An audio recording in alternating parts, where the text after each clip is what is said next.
Hi everyone, how are today? I hope you are better. I'm Jesselena Panjaitan from class AKP 6B with name 2205151018. In this video, I will explain about auditing and public accountant profession to fulfill excitement for the audit and assurance course. So, let's dive in and make this fun. Okay, I will discuss about auditing and public accountant profession atau auditing dan profesi akuntan publik. Okay, getting to know auditing. Jadi, ada 3 hal yang harus kita ketahui perbedaan definisi antara audit, auditing, dan auditor. Nah, auditing itu adalah aktivitas pemeriksaan untuk menguji kesesuaian objek pemeriksaan dengan standar atau ketentuan yang berlaku, atau proses pemeriksaan audit. Sedangkan audit itu adalah hasil proses pemeriksaan informasi keuangan untuk menilai kewajaran dan keandalannya. Dan auditor adalah orang yang melakukan audit secara profesional dan independen. Nah, dalam sebuah auditing perlu dilakukan dokumentasi sebagai pertanggungjawaban yang disebut kertas kerja audit.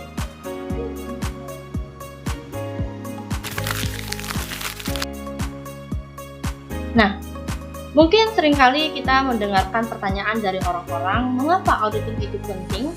Jadi, ada 2 kemungkinan potensi kesalahan ataupun penyimpangan. Yang pertama yaitu tidak disengaja atau error. Yang kedua disengaja atau disebut sebagai kecurangan atau error ataupun irregularity. Nah, itulah alasan mengapa auditing itu penting. Jadi, secara umum definisi dari auditing adalah proses pengumpulan dan pengujian bukti audit secara sistematis dan objektif tentang objek audit untuk menentukan tingkat kesesuaian objek audit dengan kriteria yang berlaku dan mengkomunikasikan hasil audit kepada para pihak yang berkepentingan. Nah, kata kunci di sini yaitu proses pengumpulan dan pengujian, artinya ada 3 hal yang harus dilakukan. Yang pertama yaitu eksistensi bukti, kedua validitas bukti, dan yang ketiga ketentuan perlakuan akuntansi. Dan kata kunci yang berikutnya yaitu sistematis, artinya proses pengujian bukti audit harus dilakukan dengan urutan langkah yang efisien dan juga efektif. Kemudian kata kunci objektif, artinya auditing ataupun objek audit tak memihak kepada kepentingan apapun dan apa adanya. Nah, yang selanjutnya kita akan membahas tentang objek audit. Objek audit adalah informasi atau data yang diperiksa oleh auditor, seperti laporan keuangan, laporan pelaksanaan kegiatan, dan implementasi sistem dan prosedur. Nah, objek audit ini disesuaikan dengan kriteria yang berlaku, contohnya SAK, SOP, dan kebijakan. Nah, tentunya kita sudah mengetahui dong komponen dari laporan keuangan yang terdiri dari laporan laba rugi, laporan posisi keuangan, laporan perubahan ekuitas, laporan arus kas, dan catatan atas laporan keuangan.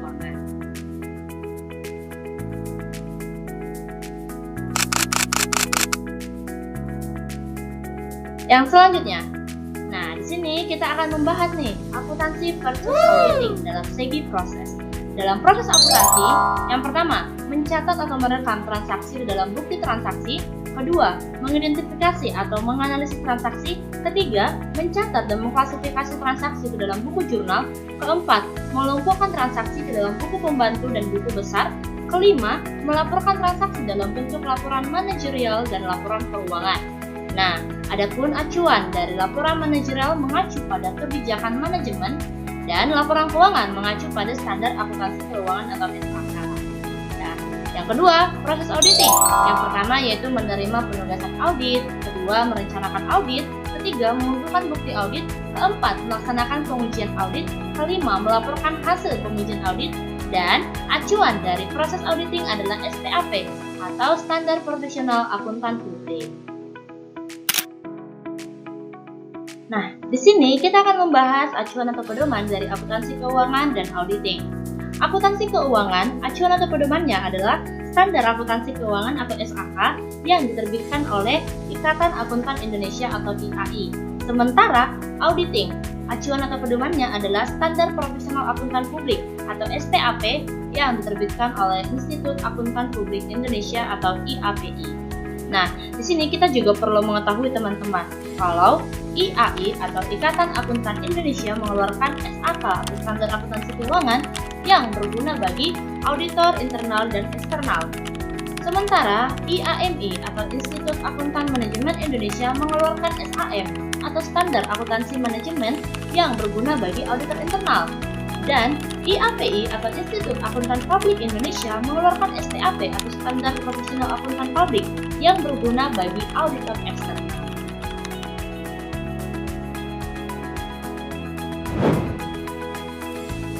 Nah, di sini kita akan kembali melihat nih, akuntansi versus auditing. Dalam proses akuntansi dimulai dari buku transaksi, jurnal, buku besar sampai kepada laporan keuangan. Sementara dalam auditing terdapat dua. Yang pertama, vouching, itu dimulai dari laporan keuangan, buku besar, jurnal, sampai kepada bukti transaksi. Dan yang kedua yaitu tracing, dimulai dari buku transaksi, jurnal, buku besar, sampai kepada laporan keuangan. Nah, yang berikutnya yaitu jenis-jenis audit. Jenis audit ditentukan oleh karakteristik dan tujuan audit. Misalnya, audit operasional, audit kepatuhan, audit laporan keuangan, audit SPI atau sistem pengendalian internal, audit teknologi informasi, audit forensik, dan investigasi khusus, dan seterusnya.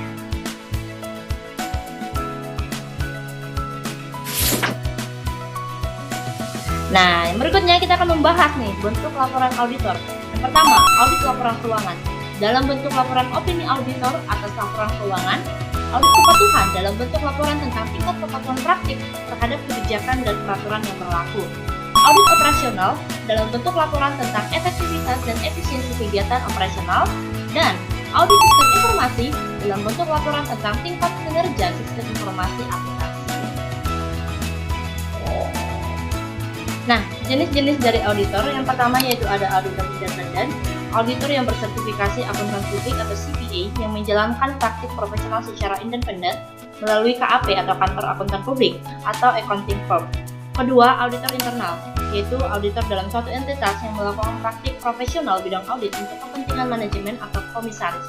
Ketiga, auditor pemerintah, yaitu auditor yang dibentuk oleh pemerintah untuk menjalankan praktik profesional audit dalam lingkungan lembaga pemerintahan, misalnya auditor di BPK atau di BPKP. Nah, jadi jenis auditor itu ditentukan oleh objek yang diaudit. Misalnya, auditor teknologi informasi termasuk dari pecahan dari auditor internal. Kemudian, di sini kita akan membahas apa sih kantor akuntan publik itu atau KAP. Jadi, KAP atau kantor akuntan publik adalah kantor yang didirikan oleh akuntan bersertifikasi akuntan publik untuk melaksanakan praktik jasa profesionalnya sebagai akuntan publik. Nah, adapun struktur jabatan pada KAP, pertama ada partner, yaitu bertanggung jawab atas hubungan dengan klien, keseluruhan proses auditing, penandatanganan laporan auditor dan manajemen letter, serta bertanggung jawab atas penagihan fee pemeriksaan. Kedua, manajer, yaitu bertanggung jawab atas manajemen pelaksanaan audit, membantu auditor senior dalam merencanakan program pemeriksaan, menelaah kertas kerja, laporan auditor, dan manajemen letter.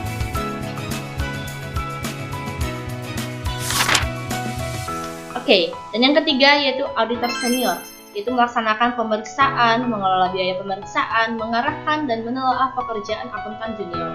Dan yang terakhir yaitu auditor junior, yaitu melaksanakan prosedur pemeriksaan dan membuat kertas kerja audit.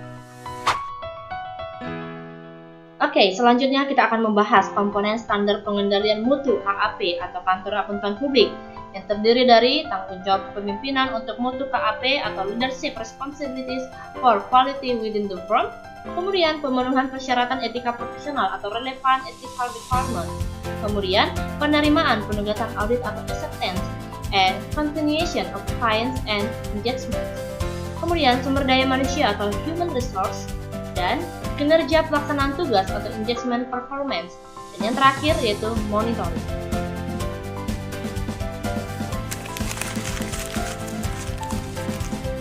Nah, di sini kita akan membahas jasa profesional KAP atau kantor akuntan publik terdiri dari dua, yaitu jasa asuransi atau penjaminan atau pengujian yang terdiri dari audit laporan keuangan, audit sistem pengendalian internal, audit teknologi informasi, audit operasional, investigasi khusus atau audit forensik. Dan jasa non-asuransi, asuransi atau jasa non-pembiayaan terdiri dari jasa penyusunan laporan keuangan, jasa bidang perpajakan, jasa konsultasi manajemen, audit operasional, dan jasa penyusunan sistem informasi akuntansi.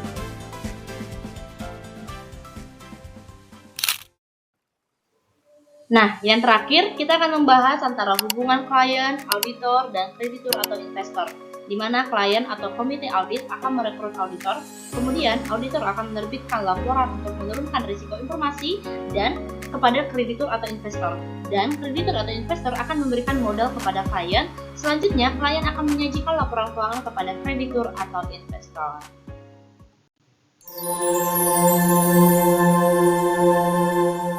Terima kasih. Okay, that's all my presentation. I hope this video will be important and useful for all of us. Thank you for watching. Bye-bye.